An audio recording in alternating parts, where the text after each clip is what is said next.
അതേസമയം PM ശ്രീയിൽ പ്രായോഗിക നിലപാടെടുക്കുമെന്ന് പറയുമ്പോഴും അതിൽ നിന്നൊരു പിന്മാറ്റം എങ്ങനെ സാധ്യമാകുമെന്നുള്ള കാര്യത്തിൽ ഒരു അവ്യക്തത തുടരുകയാണ്. സംസ്ഥാന സർക്കാർ നിയമോപദേശം തേടും. പിന്മാറ്റം സാധ്യമാണോ, പിന്മാറിയാൽ നിയമപ്രശ്നമുണ്ടോ എന്നിവയാണ് പരിശോധിക്കുന്നത്. കരാർ വ്യവസ്ഥകളിൽ ഭേദഗതി നിർദ്ദേശവും പരിഗണനയിലുണ്ട്.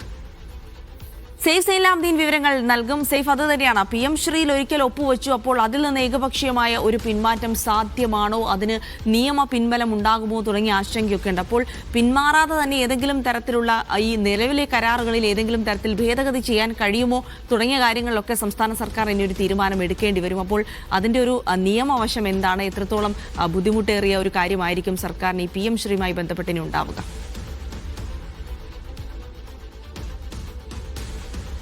ജെസ്സി, കഴിഞ്ഞ സർക്കാരിന്റെ കാലത്ത് UDF പ്രതിപക്ഷത്തായിരുന്നപ്പോൾ അവർ ഏറ്റവും കൂടുതൽ വിമർശനം ഉന്നയിച്ച പദ്ധതികളിൽ ഒന്നാണ് PM ശ്രീയുമായി ബന്ധപ്പെട്ട് മന്ത്രിസഭ അറിയാതെ സംസ്ഥാന സർക്കാർ അതിൽ ഒപ്പുവെച്ചപ്പോൾ, വിദ്യാഭ്യാസ വകുപ്പ് അതിൽ ഒപ്പുവെച്ചപ്പോൾ അത് വലിയ രാഷ്ട്രീയ വിഷയമാക്കി അവർ ഉയർത്തിയിരുന്നു. മാത്രമല്ല, അതുമായി ബന്ധപ്പെട്ട് ഒരു പലതരത്തിലുള്ള വിമർശനങ്ങൾ അവരുടെ ഭാഗത്ത് നിന്ന് ഉണ്ടാവുകയും ചെയ്തു. ഇപ്പോൾ പുതുതായിട്ട് അവർ അധികാരത്തിൽ വന്ന പശ്ചാത്തലത്തിൽ ഇതെങ്ങനെയാണ് ഈ പദ്ധതിയുമായി മുന്നോട്ട് പോകുന്നത്? അതിനകത്ത് ഫണ്ട് കിട്ടേണ്ടതുണ്ട്. ഫണ്ട് ഒരു പ്രധാനപ്പെട്ട കാര്യമാണ്, പ്രത്യേകിച്ച് സാമ്പത്തിക ഞെരുക്കം അനുഭവിക്കുന്ന പശ്ചാത്തലത്തിൽ.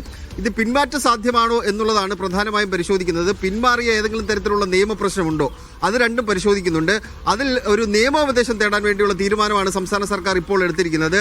ഒരുപക്ഷെ അത് AGയിൽ നിന്നോ അല്ലെങ്കിൽ സുപ്രീം കോടതിയിലെ മുതിർന്ന അഭിഭാഷകരിൽ നിന്നോ ആയിരിക്കും നിയമോപദേശം തേടുന്നത്. നിയമോപദേശം കിട്ടിയ ശേഷമായിരിക്കും അതിനകത്ത് എന്ത് നടപടി സ്വീകരിക്കണം എന്ന കാര്യത്തിലേക്ക് സംസ്ഥാന സർക്കാർ കടക്കുന്നത്. പക്ഷെ പ്രായോഗിക തലത്തിൽ ചില കാര്യങ്ങൾ നടപ്പാക്കണമെന്ന അഭിപ്രായം വിദ്യാഭ്യാസ വകുപ്പിനുണ്ട്. പ്രായോഗിക തലം എന്ന് പറയുന്നത് പണം വാങ്ങിയെടുക്കുക എന്നുള്ളത് തന്നെയാണ്. അങ്ങനെ പ്രായോഗിക തലം എന്ന് പറയുമ്പോൾ അത് UDFന്റെ ഒരു രാഷ്ട്രീയ തീരുമാനം അതിനകത്ത് വേണം.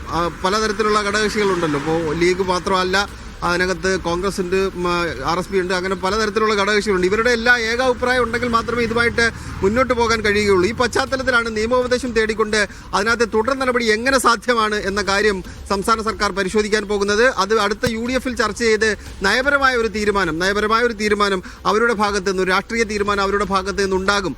അതിനുശേഷമായിരിക്കും എങ്ങനെ മുന്നോട്ട് പോകണമെന്ന കാര്യത്തിൽ തീരുമാനമെടുക്കുക. ജിൽസി.